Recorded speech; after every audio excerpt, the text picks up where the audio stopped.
Good morning and welcome back to my class. आज के lecture में हम केंद्रीय बैंक के द्वारा साख नियंत्रण को पढ़ेंगे। पिछली क्लास में हमने पढ़ा था वाणिज्यिक बैंक कैसे साख सृजन करते हैं, लेकिन आज की क्लास में हम पढ़ेंगे कि वो जो साख सृजन की प्रक्रिया है उस पर एक कैप कैसे लगाया जाता है, नियंत्रण कैसे किया जाता है। तो हमने पहले ही देखा है, हमें पता है कि मनी सप्लाई के दो घटक होते हैं, एक सीयू होता है प्लस डीडी। सीयू लोगों के हाथ में मुद्रा होती है, नोट और सिक्के के रूप में लोगों के हाथ में जो करेंसी होती है। डीडी मांग जमाएं होती हैं, इसी मांग जमाओं में परिवर्तन होता है कमर्शियल बैंक्स की साख सृजन की प्रक्रिया के दौरान। तो सबसे पहले हम देखते हैं ये मांग जमाएं क्या है। ये है वाणिज्यिक बैंकों की शुद्ध मांग जमाएं। शुद्ध मांग जमाओं का मतलब है वो मांग जमाएं जो पब्लिक की होती है। दैट मीन्स हमारा और आपका जो अकाउंट कमर्शियल बैंक्स के पास होता है वो शुद्ध मांग जमाएं होती हैं। इसमें अंतर बैंक के मांग जमाएं इंक्लूडेड नहीं होंगी। ये दो प्रकार की होती हैं। पहला होता है प्राथमिक मांग जमाएं और दूसरी होती है प्रेरित ऑब्लिक द्वितीयक मांग जमाएं।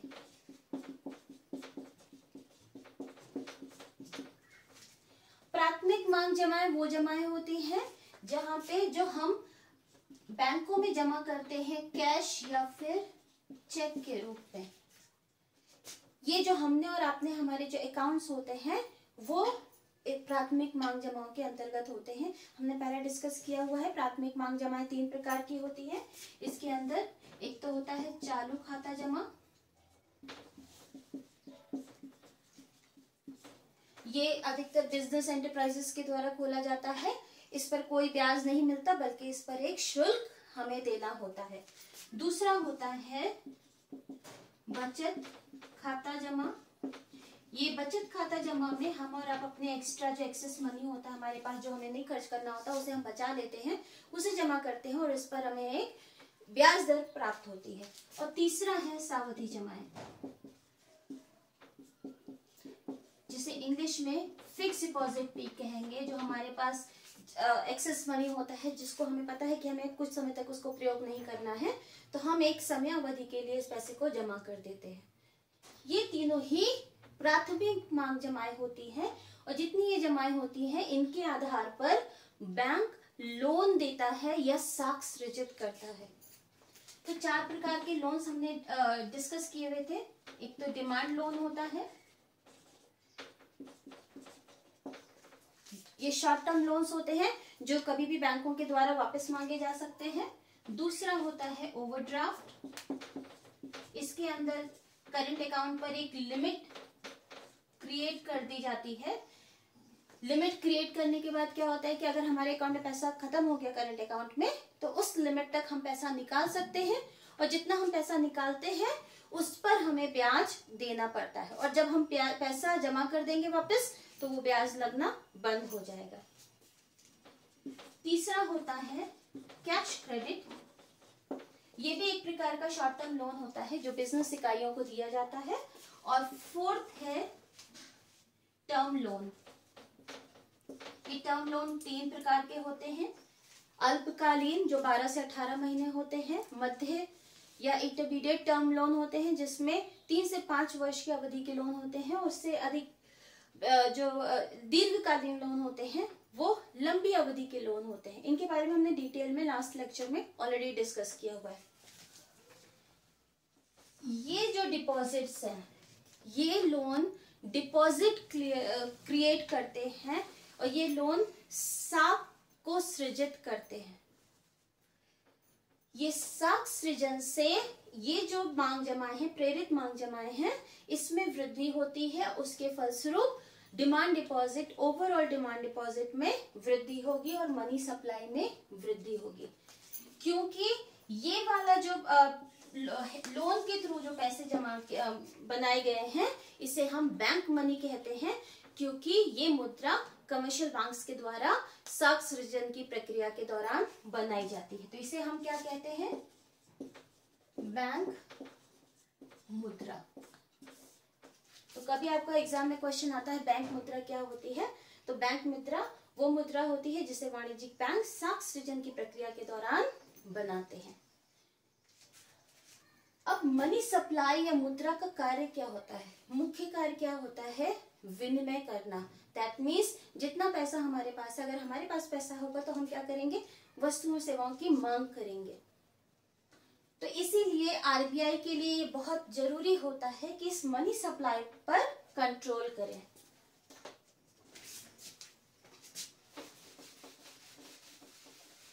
क्योंकि जब हमारे पास मनी सप्लाई इंक्रीज होगी तो उससे क्या होगा? मांग सृजित होगी। मांग दो प्रकार की चीजों में होगी, एक तो उपभोग के लिए हम मांग करते हैं, दूसरा निवेश के लिए मांग करते हैं। तो जब अर्थव्यवस्था में मुद्रा अधिक होगी तो ये दोनों प्रकार की मांग में वृद्धि होगी। मांग में वृद्धि होने से उत्पादन में वृद्धि होगी और उत्पादन में वृद्धि के फलस्वरूप क्या होगा? देश की जीडीपी में भी वृद्धि होगी और हमारी अर्थव्यवस्था अधिक स्ट्रांग होगी। लेकिन इससे क्या होता है?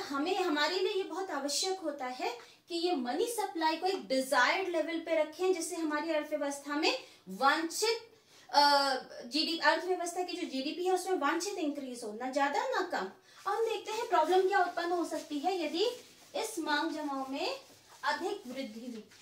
क्या होता है? अगर हमारी मांग में वृद्धि हुई है और मांग में इतनी वृद्धि हुई है जो देश की उत्पादक क्षमता के बराबर है, दैट मीन्स कि या उत्पादन क्षमता के बराबर है, प्रोडक्टिव कैपेसिटी के बराबर है। इससे क्या होगा? हमारे देश में जितनी मांग बढ़ी है उतना ही उत्पादन बढ़ जाएगा। तो मांग इज इक्वल टू पूर्ति हो जाएगी, तो अर्थव्यवस्था हमारी बैलेंस में रहेगी।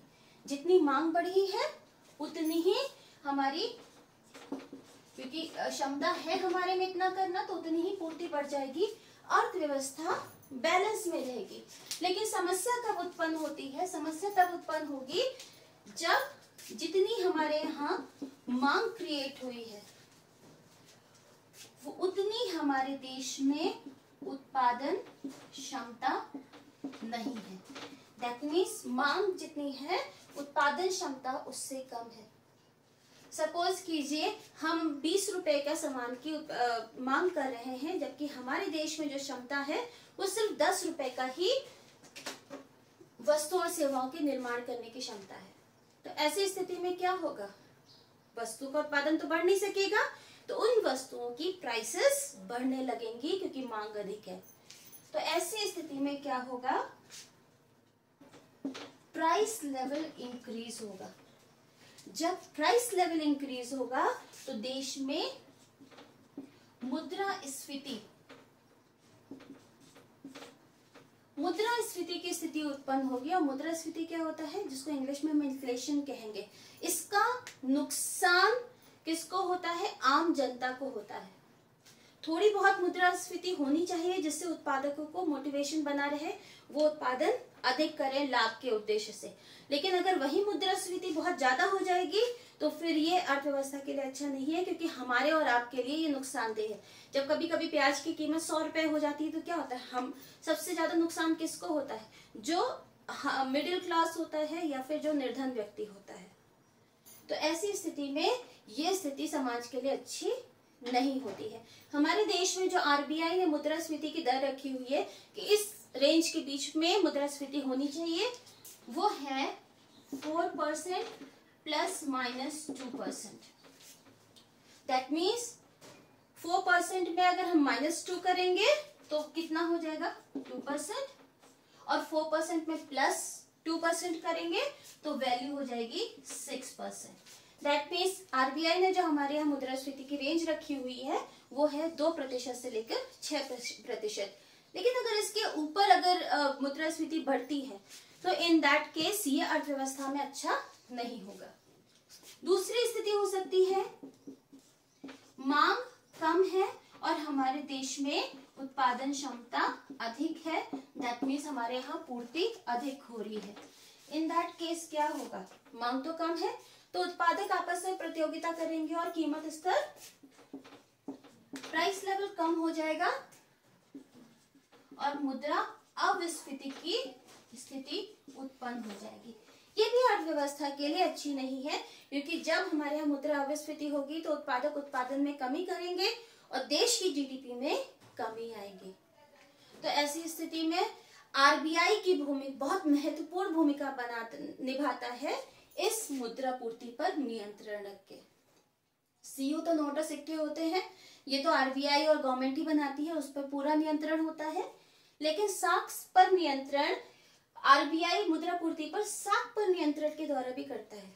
जो अर्थव्यवस्था में लोन या साख सृजन के द्वारा डीडी में वृद्धि होती है, उस पर एक कैप लगाता है भारतीय रिजर्व बैंक, जो हमारे देश का केंद्रीय बैंक है। इसका उद्देश्य क्या होता है? उद्देश्य होता है कि देश में मुद्रास्फीति या अविस्फीति की स्थिति को नियंत्रण रखना। तो पहला क्या है, या तो मुद्रास्फीति ऑब्लिक मुद्रा अविस्फीति पर नियंत्रण। इसके द्वारा बिजनेस साइकिल पर नियंत्रण हो जाता है कि हमारी अर्थव्यवस्था में बहुत ज्यादा उतार चढ़ाव नहीं होंगे।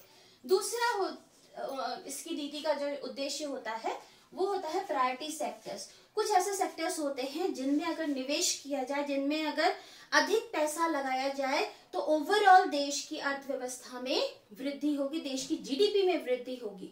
तो ऐसे कुछ प्रायोरिटी सेक्टर्स होते हैं जो हमारे देश की सरकार और रिजर्व बैंक आइडेंटिफाई करती है और ये देखती है कि उन प्रायोरिटी सेक्टर्स को लोन अधिक मिले। उसके लिए भी आरबीआई अपनी मौद्रिक नीति का प्रयोग करती है। तो दूसरा है प्रायोरिटी सेक्टर्स में लोन अधिक। तो ये दो ऑब्जेक्टिव होते हैं जिस ऑब्जेक्टिव के साथ मौद्रिक नीति आरबीआई बनाती है।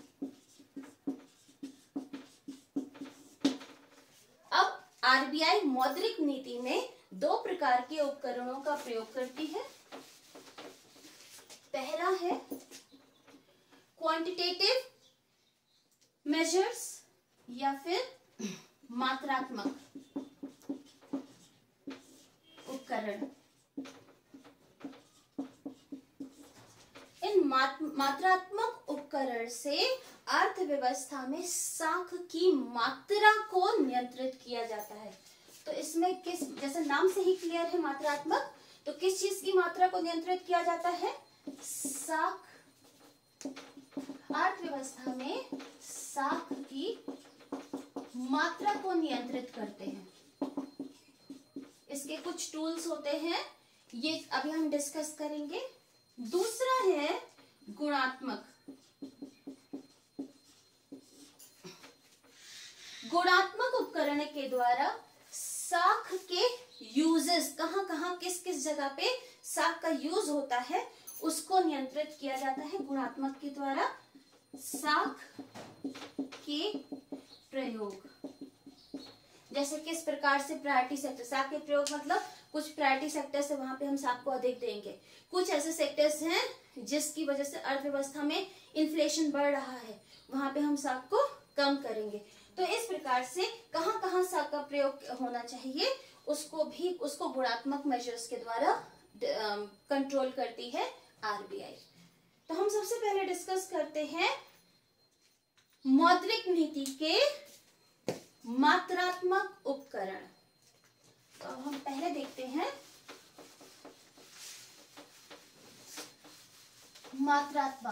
मात्रात्मक उपकरण में कौन कौन से उपकरण आते हैं।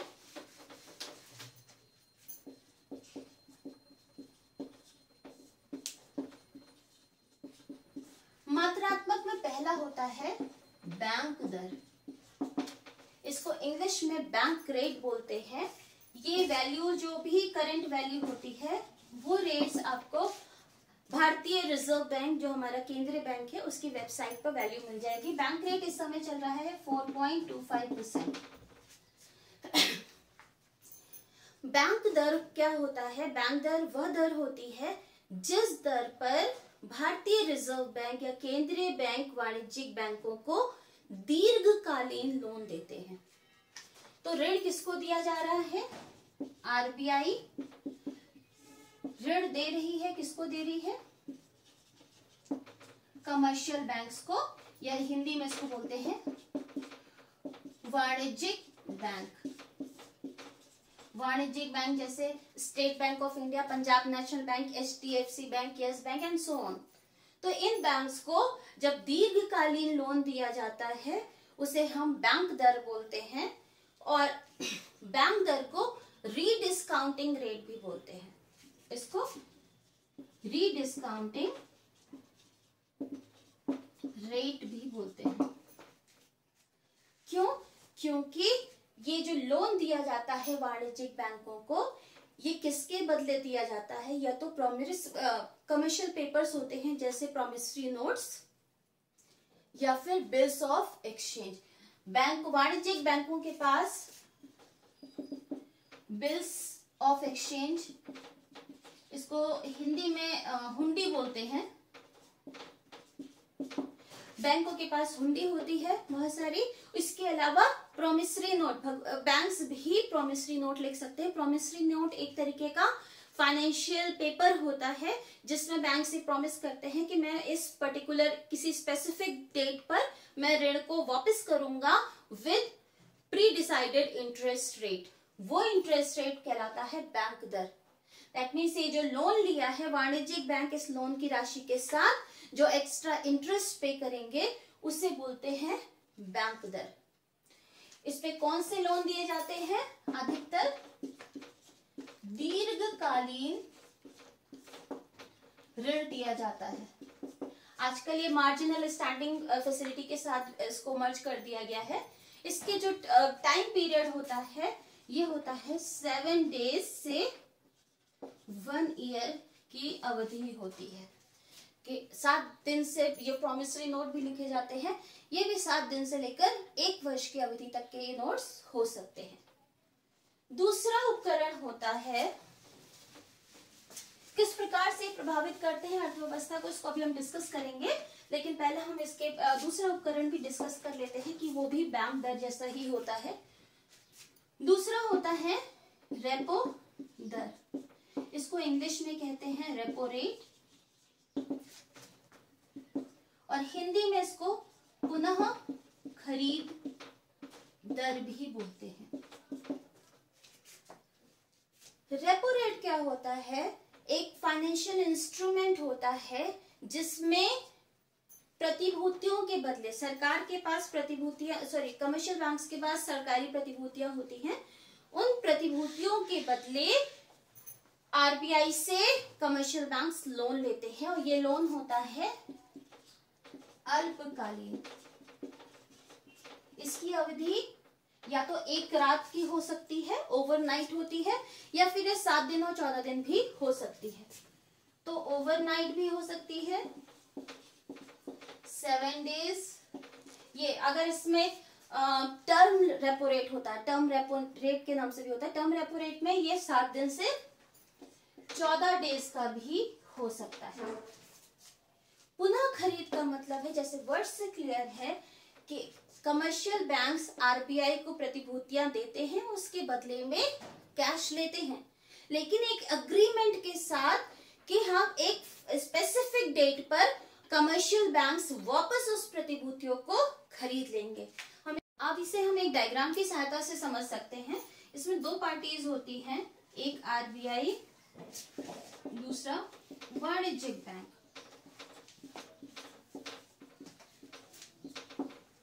वाणिज्यिक बैंक जब भी किसी प्रकार के आर्थिक संकट में होते हैं उस समय रिजर्व बैंक उसे ऋण देकर उसे उस संकट से उभारता है।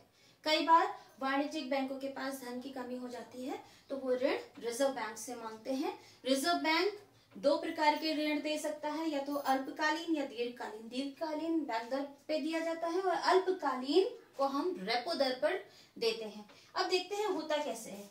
वाणिज्यिक बैंकों को लोन चाहिए और आरबीआई बिना किसी सिक्योरिटी के लोन नहीं देता है। आरबीआई भी वाणिज्यिक बैंकों से कुछ मांगता है। क्या चीज मांगता है? वाणिज्यिक बैंक सरकारी प्रतिभूतियां देते हैं।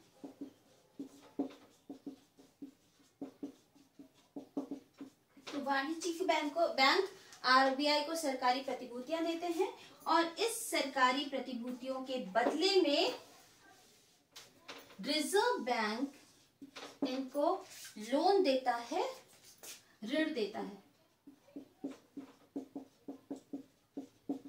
तो फिर इसमें क्या किया रिजर्व बैंक, वाणिज्यिक बैंकों ने फर्स्ट स्टेप में क्या किया?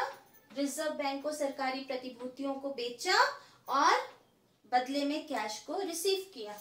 तो फर्स्ट स्टेप क्या है? सेलर यानी कि कमर्शियल बैंक, सीबी लिख दे रही हूं, कमर्शियल बैंक ने क्या किया? ने प्रतिभूतियां बेची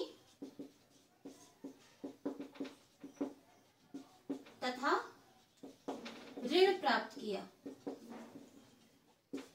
लेकिन जिस समय ये ऋण दिया जा रहा है उस समय आरबीआई और कमर्शियल बैंक के बीच में एक अग्रीमेंट होता है, एक करार होता है कि कमर्शियल बैंक एक स्पेसिफिक या भविष्य की किसी तिथि पर इस प्रतिभूति को वापस खरीद लेंगे। क्योंकि इस वर्ड से क्लियर है पुनः खरीद, तो एक स्पेसिफिक डेट डिसाइड हो जाती है। उस पर्टिकुलर डेट पर इस प्रतिभूति को दोबारा खरीदने का अग्रीमेंट होता है आरबीआई और वाणिज्यिक बैंकों को। तो एक नेक्स्ट स्टेप पे क्या होगा? वाणिज्यिक बैंक क्या करेंगे? यहां पे तो ऊपर तो बेच रहे थे, अब यहां पे क्या करेंगे? वाणिज्यिक बैंक सरकारी प्रतिभूति खरीदेंगे और खरीदने के लिए क्या करेंगे? जो उन्होंने पैसा बोरो किया था, ऋण लिया था, वो राशि प्लस ब्याज दर, तो ये वापस क्या करेंगे? लोन की राशि प्लस ब्याज। ये जो ब्याज दर वापस किया जाता गया है ऋण की राशि के साथ, कमर्शियल बैंक्स ने जो ब्याज दिया है, इस ब्याज को बोलते हैं रेपो रेट या फिर रेपो दर। और इसी को पुनः इंग्लिश में रेपो का मतलब है रीपरचेज रेट, हिंदी में इसको बोलते हैं पुनः खरीद दर। दैट मीन्स ये प्रतिभूतियां जो कमर्शियल बैंक्स ने बेची हैं, उन प्रतिभूतियों को वो पुनः खरीद रहे हैं। तो पहले स्टेप में, पहले स्टेज में क्या किया? कमर्शियल बैंक ने प्रतिभूतियों को बेचा तथा ऋण प्राप्त किया। दूसरे स्टेज में कमर्शियल बैंक या वाणिज्यिक बैंकों ने क्या किया? प्रतिभूतियां खरीदी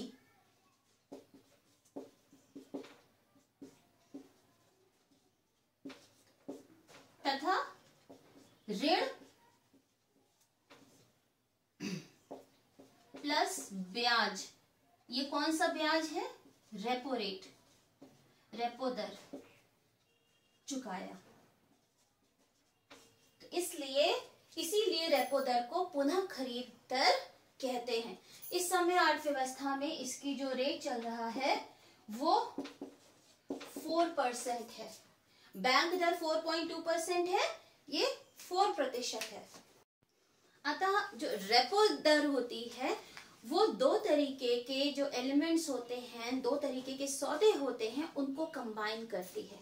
पहला होता है लेंडिंग एंड बोरोइंग, जिसको हिंदी में कहेंगे लेंडिंग मतलब उधार देना और बोरोइंग मतलब उधार लेना। दूसरा है सेल एंड परचेज। तो इसमें दोनों तरीके के सौदे एक साथ हो रहे हैं, ऋण दिया और लिया भी जा रहा है और प्रतिभूतियों की बिक्री और खरीद भी की जा रही है। तो इन दोनों बैंक दर और रेपो दर की सहायता से किस प्रकार से साख पर नियंत्रण किया जाता है, ये हम देखते हैं। इससे पहले एक और दर होती है वो है रिवर्स रेपो रेट। ये थर्ड नंबर पे भी मैं लिख देती हूँ, विपरीत पुनः खरीद दर। विपरीत पुनः खरीद दर इंग्लिश में बोलेंगे reverse repo rate. Reverse repo rate का मतलब है कभी कभी कमर्शियल बैंक्स के पास भी एक्सेस मनी हो जाता है। दैट मीन्स उन्होंने ऋण कम लिया गया है उनसे, उनके पास थोड़ा एक्सेस स्टॉक पड़ा हुआ है।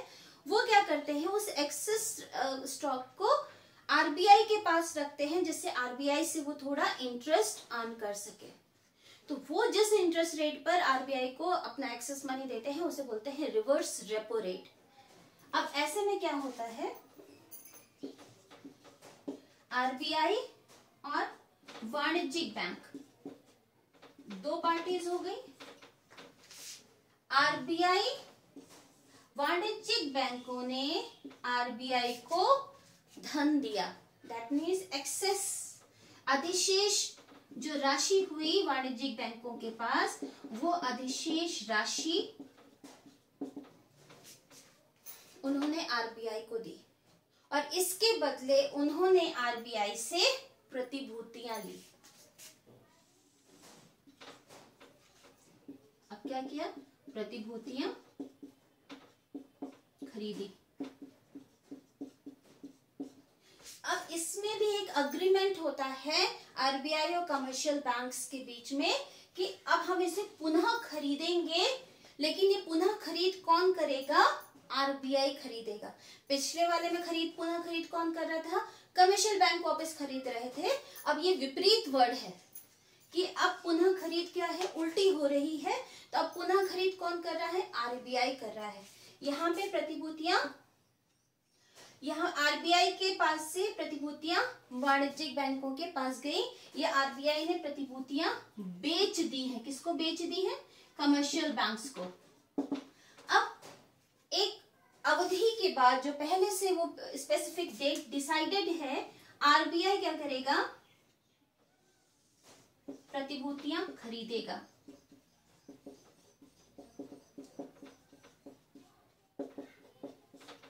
और वाणिज्यिक बैंकों को जो उनसे राशि ली है उस राशि प्लस ब्याज दर वापस करेगा।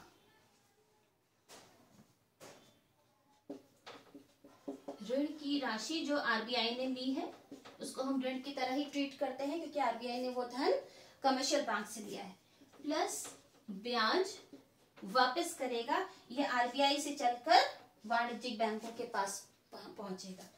ये वाली जो ब्याज है इसे बोलते हैं रिवर्स रेपो रेट या विपरीत पुनः खरीद दर।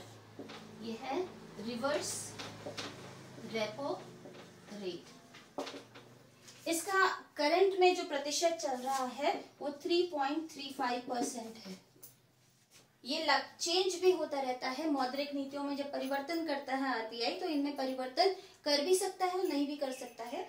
तो जब भी आपको देखना है, हमेशा RBI, reserve bank of India की वेबसाइट पर जाके देखेंगे, वहीं पे आपको करंट डेटा मिलेगा। कई बार होता है हम इंटरनेट से देख लेते हैं, बहुत सारी वेबसाइट से गूगल करके, लेकिन उसमें हो सकता है अपडेटेड डेटा ना हो। तो जो करेक्ट वैल्यू मिलेगी वो सिर्फ और सिर्फ भारतीय रिजर्व बैंक की वेबसाइट पर ही मिलेगी। अब हम देखते हैं किस प्रकार से इन तीनों का प्रयोग करके आरबीआई मुद्रा पूर्ति पर नियंत्रण करता है। क्योंकि हमारा क्या है, साख नियंत्रण करना। तो इससे किस प्रकार से अर्थव्यवस्था में जो डिमांड डिपॉजिट्स, प्रेरित मांग जमाएं जो क्रिएट हो रही हैं, वो कैसे नियंत्रित होती हैं। पहली स्थिति हम डिस्कस कर रहे हैं मुद्रास्फीति। मुद्रास्फीति में सबसे बड़ी समस्या क्या होती है, अर्थव्यवस्था में जितनी आवश्यकता है उससे अधिक मुद्रा है। तो मुद्रास्फीति में प्राइस लेवल बढ़ा होता है और इसका मुख्य कारण क्या होता है, प्राइस लेवल जो बढ़ने का जो रीजन है, कारण है कि अधिक मनी सप्लाई।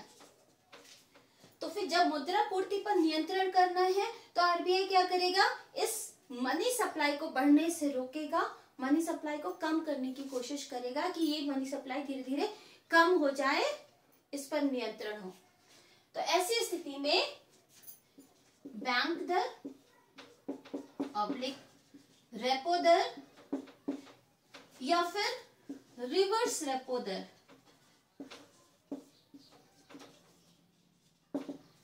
इनमें से किसी एक या इन सभी में वृद्धि करेगा। अब ये काम कैसे करता है इस पर देखेंगे। मुद्रास्फीति की स्थिति में बैंक दर, रेपो दर, रिवर्स रेपो रेट, इन सब पे या इनमें से किसी एक एलिमेंट में वृद्धि करेगा। तो इसको बोलते हैं, जब वृद्धि करेंगे तो कैसे मुद्रा पूर्ति पे कंट्रोल होगा ये देखते हैं। जो वृद्धि करने की प्रक्रिया है उसे हम बोलते हैं टाइट मनी पॉलिसी। कई बार सुना होगा कि आरबीआई टाइट मनी पॉलिसी को फॉलो कर रहा है। टाइट मनी पॉलिसी मतलब मुद्रा को टाइट कर रहे हैं, अब फैलने से रोक रहे हैं। तो वो टाइट कैसे करते हैं? साख सृजन की प्रक्रिया पर कंट्रोल करके मनी सप्लाई को कम करते हैं। जब हमारा bank rate oblique repo rate oblique reverse repo rate बढ़ गया है, इन दैट केस क्या होगा? सबसे पहले हम खाली रिवर्स रेपो रेट नहीं देखते, बैंक रेट और रेपो रेट ही देखते हैं। इसमें अगर इंक्रीज हुआ, इसका अर्थ है कि जब कमर्शियल बैंक्स को आरबीआई से ऋण महंगा मिलेगा, उनकी ब्याज दर, ये क्या है? ब्याज दर है। जब कमर्शियल बैंक जिस दर पर लोन ले रहे हैं वो ब्याज दर बढ़ जाती है, तो कमर्शियल बैंक्स क्या करते हैं? अपना lending rate, that means commercial bank अपनी जो लेंडिंग रेट है वो बढ़ा देते हैं। ये लेंडिंग रेट और कुछ नहीं है, ब्याज दर है। ये ब्याज दर जिस पर हम और आप लोन लेते हैं बैंक से। कभी कभी सुना होगा कि जब ब्याज दर बढ़ा देते हैं तो फिर क्या होगा? लोन में कमी होगी। अगर हमें कोई लोन 11% रेट ऑफ इंटरेस्ट पे मिल रहा है और वो रेट ऑफ इंटरेस्ट बढ़कर 15% हो गया, तो क्या होगा? बहुत सारे ऐसे लोग होंगे जो उस 15% पे लोन लेना पसंद नहीं करेंगे। तो ऐसी स्थिति में थोड़ी सी लोन में कमी आएगी। तो लेंडिंग रेट, वो ब्याज दर को बढ़ा देंगे। आम पब्लिक के लिए, हमारे लिए क्या होगा? पब्लिक के लिए ऋण महंगा हो जाएगा, क्योंकि हमारे पास जो ब्याज दर है वो अधिक हो गई है। जब ऋण महंगा हो जाएगा तो फिर हम लोन कम लेंगे, और जब हम लोन कम लेंगे तो ऐसी स्थिति में जो साख सृजन है वो कम हो जाएगा। क्योंकि साख सृजन क्या है?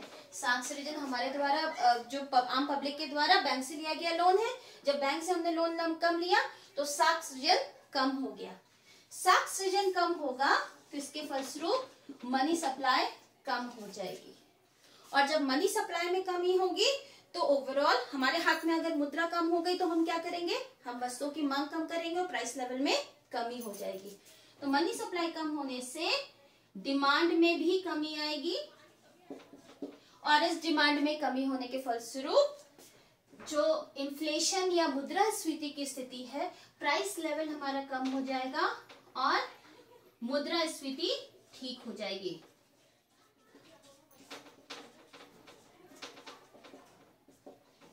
तो इस प्रकार से टाइट मनी पॉलिसी अपनाता है आरबीआई जिस समय अर्थव्यवस्था में इन्फ्लेशन या मुद्रास्फीति की स्थिति होती है। लेकिन कई बार ऐसी स्थिति होती है, इसको डियर मनी पॉलिसी भी कहते हैं।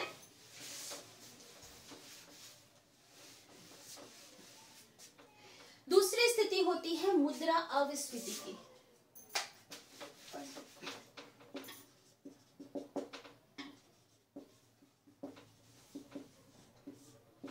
मुद्रा अविस्फीति का मतलब है कि ओवरऑल हमारी अर्थव्यवस्था में प्राइस लेवल डाउन हो रहा है।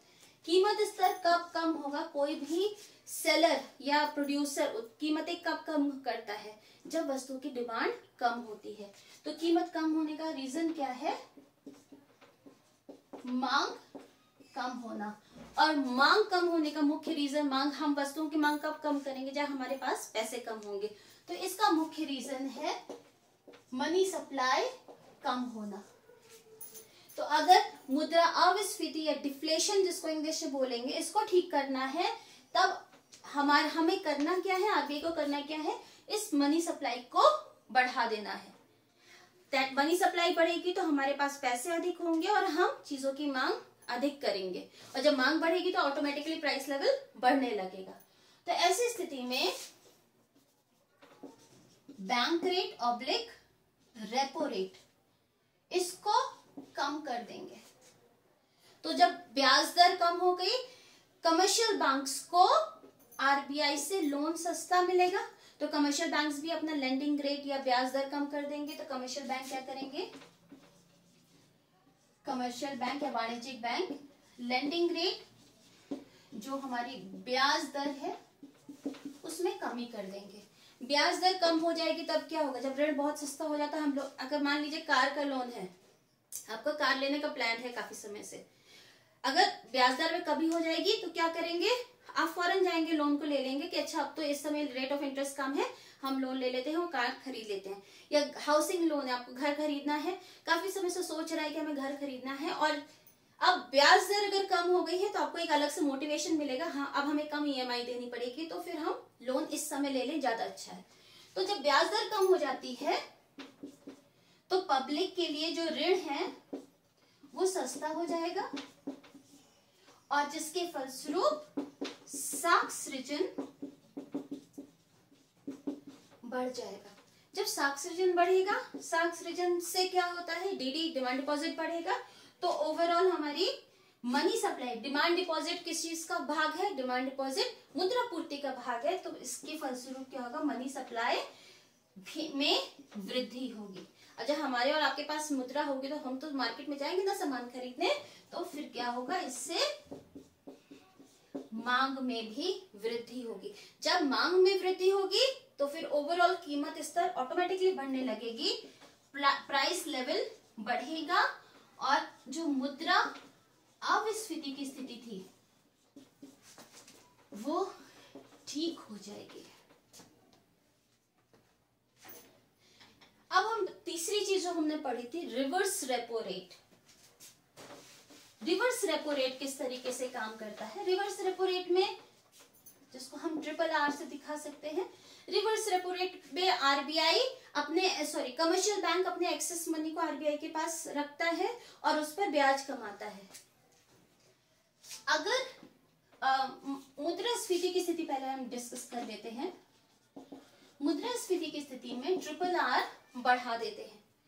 आरबीआई के पास पैसा रखना बैंक्स के लिए भी काफी सेफ होता है, तो जब ये इंटरेस्ट रेट बढ़ जाएगा तो जो एक्सेस मनी है कमर्शियल बैंक्स वो आरबीआई को देना पसंद करेंगे। तो क्या होगा, जो कमर्शियल बैंक्स हैं वो आरबीआई के पास अधिक मुद्रा रखेंगे। ऐसी स्थिति में उनके पास जो ऋण देने योग्य राशि है, दैट मीन्स जो ऋण देना है, ऋण देने योग्य राशि कम हो जाएगी। जब ऋण देने योग्य राशि कम हो गई तो फिर साख सृजन कम होगा, और साख सृजन कम होने पर मनी सप्लाई में कमी आएगी। मनी सप्लाई कम होगा तो डिमांड कम होगा और मुद्रास्फीति की स्थिति ठीक हो जाएगी। डिमांड कम होगा तो प्राइस लेवल कम हो जाएगा और मुद्रास्फीति की स्थिति ठीक हो जाएगी। अगर मुद्रा अविस्फीति हुई तो क्या होगा, मुद्रा अविस्फीति की स्थिति में आरबीआई RRR यानी रिवर्स रेपो रेट को कम कर देंगे। अब क्या होगा, आरबीआई के पास पैसा रखना बैंकों के लिए उतना लाभदायक नहीं होगा, तो बैंक क्या करेंगे, आरबीआई के पास कम धन रखेंगे, और जब आरबीआई के पास कम धन रखेंगे तो उनके पास एक्सेस मनी ज्यादा बचा रहेगा, तो वो क्या करेंगे, उस एक्सेस मनी को लोगों में ऋण के रूप में देंगे। लोग, इसका मतलब वो ऋण अधिक देंगे लोगों को। जब ऋण अधिक देंगे तो उसके फलस्वरूप साख सृजन बढ़ जाएगा, और साख सृजन बढ़ने के फलस्वरूप डीडी बढ़ेगा, तो डीडी से मनी सप्लाई भी अर्थव्यवस्था में इंक्रीज होगी। तो ये 3 टूल्स तो हमने डिस्कस कर लिए। इसके अलावा मात्रात्मक में 3 और उपकरण हैं, उसको अब हम देखते हैं। ये तो अप्रत्यक्ष रूप से लोन्स को प्रभावित करते हैं। इसके अलावा 2 और 3 चीजें हैं। सबसे पहले हम देखते हैं CRR और SLR। 4th नंबर पे है नगद आरक्षित अनुपात। इसको शॉर्ट में ही करते हैं क्योंकि लास्ट में क्लास में हमने उसको डिटेल में कर लिया था। नगद आरक्षित अनुपात की परिभाषा होती है वाणिज्यिक बैंकों की मांग जमाओं का वह प्रतिशत जिसे वे RBI के पास नगद रूप में रखते हैं। अगर 100 रुपए जमा, इस समय ये चल रहा है 3%। अगर RBI के पास 100 रुपए, कमर्शियल बैंक्स के पास 100 रुपए जमा हुए हैं, तो वो 100 रुपए में से 3 रुपए उन्हें RBI के पास कैश में रखना होता है। तो दैट मीन्स कमर्शियल बैंक्स के पास उतनी मुद्रा कम हो जाती है, 3 रुपए कम हो जाते हैं। अब उनके पास सिर्फ 97 रुपीज ही बचते हैं। तो नकद आरक्षित अनुपात, इंग्लिश में बोलते हैं कैश रिजर्व रेशियो, CRR। आप अगर वेबसाइट पर देखेंगे तो ये CRR से लिखा होगा RBI की वेबसाइट पर।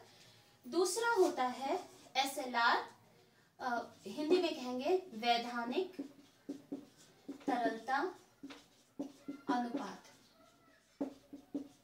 ये भी हमने कल की क्लास में डिस्कस किया था। वैधानिक तरलता अनुपात का अर्थ है वाणिज्यिक बैंकों की मांग जमाओं का वह प्रतिशत जिसे उन्हें अपने पास तरल रूप में रखना होता है। तरल, ये देखिए तरलता लिखा हुआ है, तो इसमें हमें तरल रूप में रखना होता है। तरल रूप में 3 चीजें इंक्लूड होती हैं। एक होता है कैश, दूसरा होता है गोल्ड, और तीसरा होता है प्रतिभूतियां। ये कहीं किसी को देना नहीं होता, ये वैल्यू उन्हें अपनी, ये चीजें अपने पास खुद रखनी होती हैं। क्यों? क्योंकि अगर हमने पैसा जमा किया है अकाउंट में, तो हम कभी भी उस पैसे को निकालने पहुंच सकते हैं। और ये एक्सपीरियंस से पता रहता है RBI और कमर्शियल बैंक्स को कि एक दिन में इतना ही पैसा निकलेगा, इससे अधिक पैसा नहीं निकलेगा। तो उसके हिसाब से वैधानिक तरलता अनुपात की जो वैल्यू है, प्रतिशत है, वो डिसाइड किया जाता है रिजर्व बैंक के द्वारा, और इतना उन्हें तरल रूप में अपने पास आवश्यक रूप से कमर्शियल बैंक्स को रखना होता है। इस समय इसकी वैल्यू 18% है। तो दैट मीन्स अगर 100 रुपए जमा हुए हैं, तो फिर उसमें से 18 रुपए तो उन्हें अपने पास रखना है तरल रूप में, और 3 रुपए देना है commercial bank, reserve bank of India को। तो इसके द्वारा भी RBI एक चेक रखता है कमर्शियल बैंक्स की साख सृजन की प्रक्रिया पर। तो ये क्लियर है। मांग जमाओं का वह प्रतिशत जिसे वो RBI के पास रखते हैं नकद रूप में, उसे कहते हैं कैश रिजर्व रेशियो या नकद आरक्षित अनुपात। यहाँ पे वर्ड से क्लियर है नगद, तो ये कैश रखा जाता है। दूसरा होता है वैधानिक तरलता अनुपात, ये भी उन्हें आरक्षित रखना होता है, लेकिन वो स्वयं के पास रखना होता है तरल रूप में।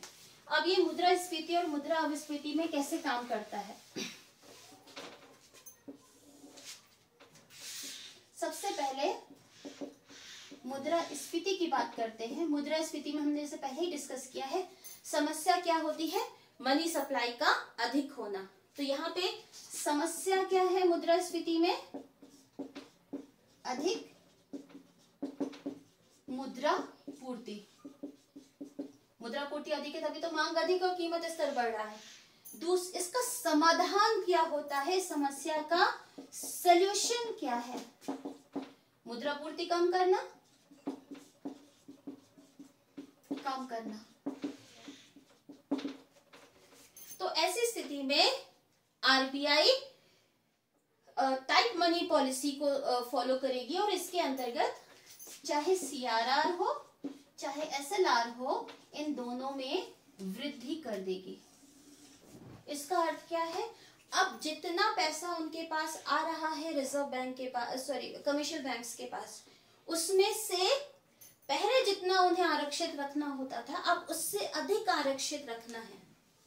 मान लीजिए इसमें इंक्रीज कर दिया, ये आरबीआई दोनों में भी इंक्रीज कर सकती है, किसी एक में भी इंक्रीज कर सकती है। अभी हमने जैसे देखा 3% एंड 18% था, तो टोटल कितना है 21%। यानी कि अगर 100 रुपए अगर आरबीआई डिपॉजिट हुआ है तो उसमें 21 रुपीज तो आरक्षित रख लिया जाएगा। लोन कितना दिया जाएगा, सिर्फ और सिर्फ 79 रुपीज का। लेकिन अगर हमें टाइट मनी पॉलिसी करनी है, हमें मुद्रा पूर्ति पर नियंत्रण रखना है, कम करना है, तो क्या करेंगे, इसको बढ़ा देंगे।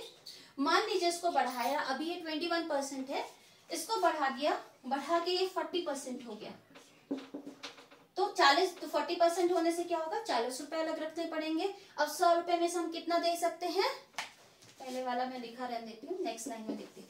अब 100 रुपए में से हमें 40 रुपए अलग रखना है। कितना लोन दिया जा सकता है, 100 में से 40 अलग रख दिया तो ₹60। तो क्या हुआ, पहले 79 रुपीज का लोन क्रिएट हो रहा था, साख सृजन हो रहा था, अब 60 रुपीज का हो रहा है, जो पहले से कम है। तो इस प्रकार से आरबीआई ने क्या किया, साख सृजन पर एक कैप लगा दिया। तो इस तरीके से काम करता है। अगर हमारी एसएलआर या सीआरआर में वृद्धि कर दी तो बैंकों के पास जो ऋण देने योग्य राशि होगी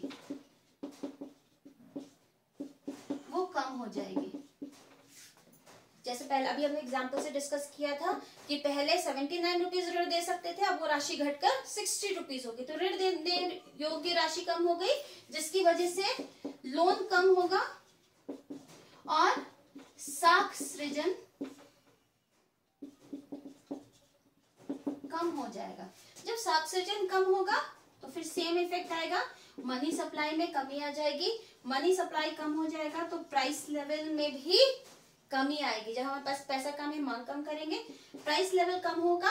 यहाँ समस्या क्या थी, प्राइस लेवल बढ़ रहा था, अब प्राइस लेवल कम हो जाएगा तो मुद्रास्फीति की स्थिति ठीक हो जाएगी। समस्या थी कि अधिक मुद्रा पूर्ति, उसी मुद्रा पूर्ति को हमने कम कर दिया, हमारी समस्या का समाधान हो गया।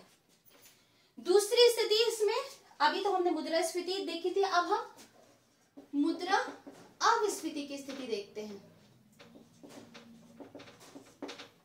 मुद्रा अविस्फीति में समस्या क्या होती है कि मुद्रा अविस्फीति क्या होता है, जहां पे प्राइस लेवल कम रहता है।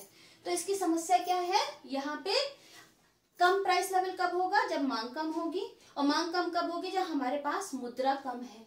तो समस्या क्या है, कम मुद्रा पूर्ति। अब इसका जब समस्या है कम होना, तो हम उस चीज को बढ़ा देंगे, तो हमारा समाधान क्या होगा, अविस्फीति का मुद्रा पूर्ति बढ़ाना।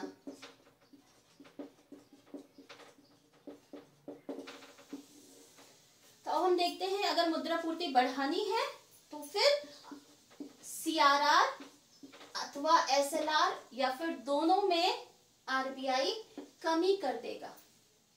जैसे 21% था, अगर उसको घटा के 10% कर दिया तो 100 रुपए में सब हम कितना रुपए बचाएंगे। जैसे पहले एक फिर से एग्जांपल देख रहे थे, 100 रुपए हमारा डिपॉजिट हुआ है, उसमें से ₹21 रिजर्व करके या आरक्षित करके रख दिया गया है, और लोन कितने का दिया गया है, 79 रुपीज का।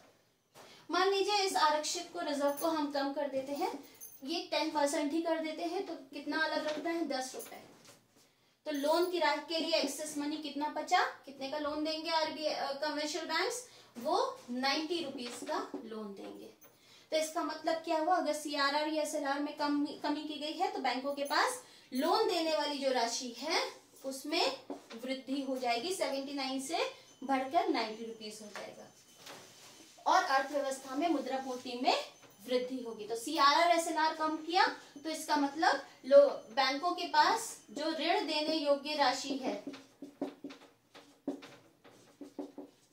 वो क्या हो जाएगी, बढ़ जाएगी। बैंक ज्यादा लोन दे पाएंगे तो इसके फलस्वरूप क्या होगा, साख सृजन बढ़ जाएगा और मनी सप्लाई बढ़ जाएगी। तो समस्या क्या थी, मनी सप्लाई कम होना। अब हमने समाधान किया था मनी सप्लाई बढ़ाना, यहाँ मनी सप्लाई बढ़ जाएगी तो प्राइस लेवल बढ़ जाएगा, प्राइस लेवल बढ़ने के फलस्वरूप जो मुद्रा अविस्फीति की स्थिति थी वो ठीक हो जाएगी। मात्रात्मक उपकरण का जो हमारा लास्ट ऑप्शन है, लास्ट उपकरण है इनफैक्ट, वो है खुले बाजार की प्रक्रिया। 6th पॉइंट है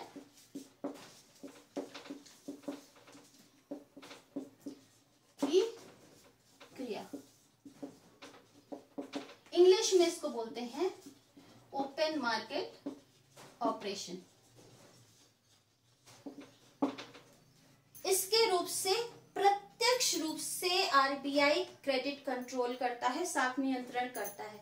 इसके अंतर्गत आरबीआई गवर्नमेंट सिक्योरिटीज को, जो सरकारी प्रतिभूतियां होती हैं, गवर्नमेंट सिक्योरिटीज होती हैं, उन गवर्नमेंट प्रतिभूतियों को या तो बाय करेगा या फिर सेल करेगा। और ये बाय और सेल डायरेक्टली नहीं करते हैं, ये कमर्शियल बैंक्स के थ्रू करते हैं। गवर्नमेंट बहुत सारे हम लोग के पास कमर्शियल बैंक्स के पास प्रतिभूतियां रखी होती हैं, लोगों के पास भी होती है, कमर्शियल बैंक के थ्रू इसको आरबीआई खरीदता है या बेचता है। कैसे ये काम करता है इसको हम देख लेते हैं। जो मुद्रा स्फीति की स्थिति होती है, दैट मीन्स हमारा प्राइस लेवल अधिक है, ऐसी स्थिति में अर्थव्यवस्था, आरबीआई का जो ऑब्जेक्टिव होता है, मोटिव होता है, वो अर्थव्यवस्था से पैसे को अपने पास खींचना। तो कैसे जाएगा? आरबीआई क्या करेगा?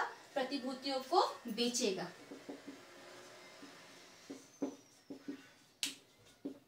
प्रतिभूतियां बेचेगा। ये ध्यान रखेंगे कि जब हमारी मुद्रास्फीति की स्थिति है तो यहाँ पे प्रतिभूतियों को बेच रहा है। इसके फलस्वरूप क्या होगा? जो अर्थव्यवस्था से धन है, अर्थव्यवस्था से धन कहाँ जाएगा? आरबीआई के पास जाएगा। तो ओवरऑल जो अर्थव्यवस्था में मनी सप्लाई है वो क्या हो जाएगी? मुद्रा पूर्ति कम हो जाएगी। जब मुद्रा पूर्ति कम होगी तो प्राइस लेवल कम हो जाएगा। वही सेम लॉजिक जो हमने पहले किया है, प्राइस लेवल कम हो जाएगा, मुद्रा पूर्ति की स्थिति, मुद्रास्फीति की स्थिति ठीक हो जाएगी। कैसे? मान लीजिए आरबीआई है और यहाँ पे कमर्शियल बैंक्स हैं और कमर्शियल बैंक के थ्रू पब्लिक से भी। आरबीआई ने क्या पे सेल किया? यहाँ पे सेल किया प्रतिभूतियां। तो आरबीआई के पास से कमर्शियल बैंक के पास क्या आया? सिक्योरिटीज। और सिक्योरिटीज क्या होता है? पहले ये पेपर फॉर्म में होती थी, जो एक टाइटल के वो आपके पास क्या आया, वहां से कागज का टुकड़ा, उससे आप मार्केट में जाके कुछ खरीद नहीं सकते हैं।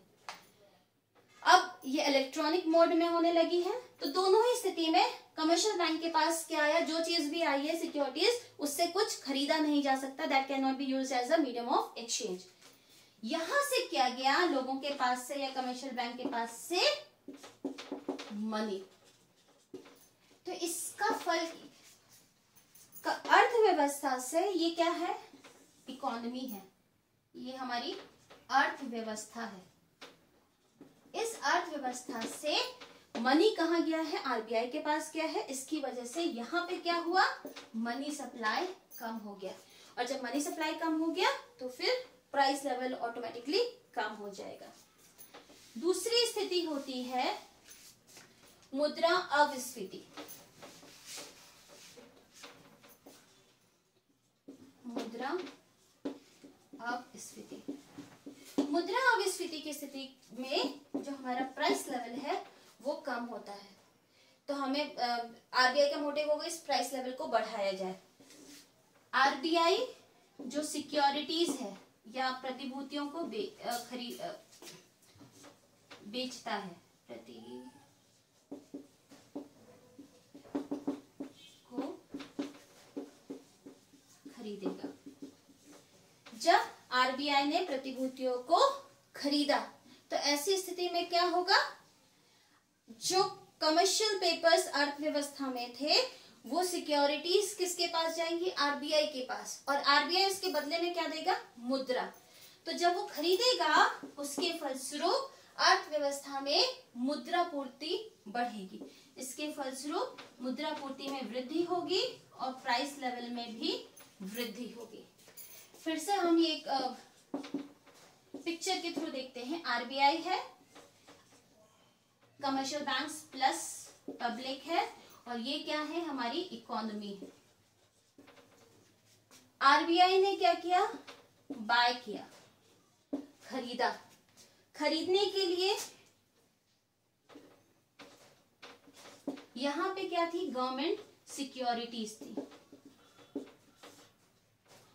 ये सिक्योरिटीज कहां गई, आरबीआई के पास। तो आरबीआई के पास क्या किया, कुछ नहीं किया, एक टाइटल दिया।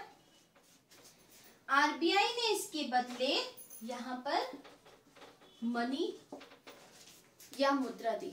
तो आरबीआई के पास से नई मुद्रा अर्थव्यवस्था में आई। तो इसके फलस्वरूप क्या हुआ, यहां मनी सप्लाई बढ़ गई, और जब मनी सप्लाई बढ़ गई तो ओवरऑल प्राइस लेवल इकोनॉमी में बढ़ जाएगा। प्राइस लेवल बढ़ने से क्या होगा कि अर्थव्यवस्था में मुद्रा अविस्फीति की स्थिति ठीक हो जाएगी। ये 6 हमारे मात्रात्मक उपकरण थे। अब नेक्स्ट है हमारे गुणात्मक, जिसको हम क्वांटिटेटिव उपकरण कहेंगे।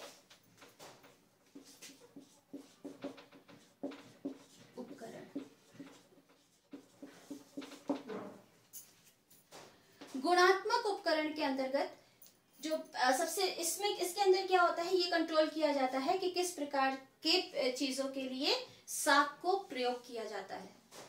तो इसके अंदर पहला होता है सीमांत आवश्यकता।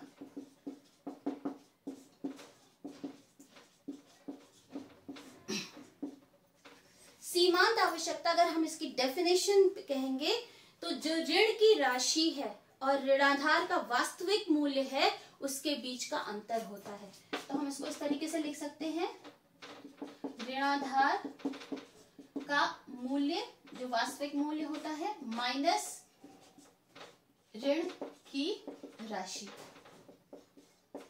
ये प्रतिशत में डिफाइन होता है। मान लीजिए आपके पास एक लैंड है और लैंड की कीमत है 1 लाख रुपए। तो अगर आप उस लैंड के बदले उसको गिरवी रख के लोन लेने जाते हैं तो आरबीआई आपको पूरा का पूरा 1 लाख रुपए, कमर्शियल बैंक आपको पूरा का पूरा 1 लाख रुपए नहीं देगा। वो कुछ प्रतिशत रोक कर बाकी बची हुई राशि को लोन के रूप में देगा। उदाहरण के लिए मान लीजिए सीमांत आवश्यकता 20% है। इंग्लिश में इसको बोलते हैं मार्जिनल रिक्वायरमेंट। मान लीजिए मार्जिनल रिक्वायरमेंट 20% है। इन दैट केस क्या होगा, 1 लाख की लैंड है आपकी, तो ऋणाधार का मूल्य क्या है, 1 लाख रुपए। लेकिन 1 लाख पूरा का पूरा नहीं मिल पा रहा है, आपको ऋण कितना मिलेगा, 20% को माइनस करके 80% रुपये, तो वैल्यू कितनी हुई, 80,000। तो ये है सीमांत आवश्यकता। तो 20,000 क्या हो गया, ये सीमांत आवश्यकता। दैट मीन्स जो टोटल लोन की वैल्यू है, टोटल जो कोलैटरल या फिर ऋणाधार उसका मूल्य आपको नहीं मिलेगा, कुछ वैल्यू हटाकर मिलेगा। जब मुद्रास्फीति की स्थिति होती है दैट मीन्स हमें कम ऋण देना होता है। तो जब मुद्रास्फीति की स्थिति होती है तो फिर इस मार्जिनल रिक्वायरमेंट को बढ़ा दिया जाता है।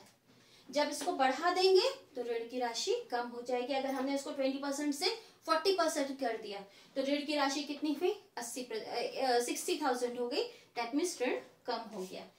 उसी तरीके से अविस्फीति की स्थिति में मार्जिनल रिक्वायरमेंट को कम कर देंगे। तो ऐसी स्थिति में ऋण की राशि बढ़ जाएगी। मान लीजिए 20% से हमने 10% कर दिया, तो अब ऋण हम कितने का दे सकते हैं, 90,000 का। दैट मीन्स अर्थव्यवस्था में ऋण की राशि बढ़ जाएगी और मुद्रा पूर्ति में वृद्धि हो जाएगी। इसकी वजह से मनी सप्लाई बढ़ जाएगा। तो इस प्रकार से मुद्रा की जो क्वांटिटी है उस पर अर्थव्यवस्था में आरबीआई कंट्रोल रखता है। गुणात्मक में 2 और तरीके होते हैं। एक होता है नैतिक दबाव।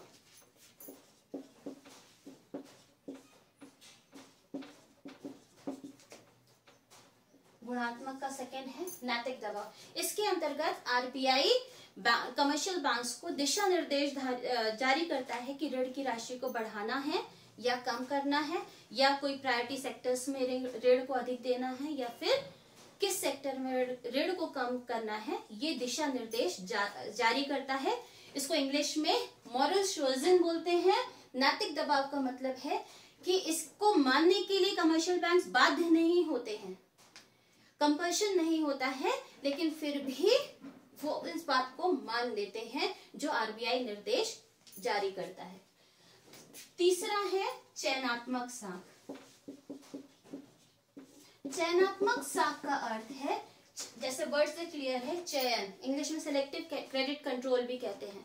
तो इसमें आरबीआई ये डिसाइड करता है एक लिमिट, मिनिमम या मैक्सिमम इंटरेस्ट रेट की जो लिमिट डिसाइड करता है कि जो प्रायोरिटी सेक्टर्स हैं उसमें जो ऋण पर ब्याज दर है वो कितनी होनी चाहिए। जैसे हमारे एग्रीकल्चर प्रायोरिटी सेक्टर में आ जाता है, तो क्या है, आरबीआई का निर्देश होता है कि एग्रीकल्चर में लोन को बढ़ाइए, और लोन की जो रेट ऑफ इंटरेस्ट होता है वो भी कम होता है। तो इसको बोलते हैं चयनात्मक साख, जिसके द्वारा सरकार प्रायोरिटी सेक्टर्स में लोन की राशि और ब्याज दर को कम करने की, कंट्रोल करने की कोशिश करती है। आज की क्लास में बस इतना ही। अब हम नेक्स्ट क्लास में मिलते हैं। Thank you so much.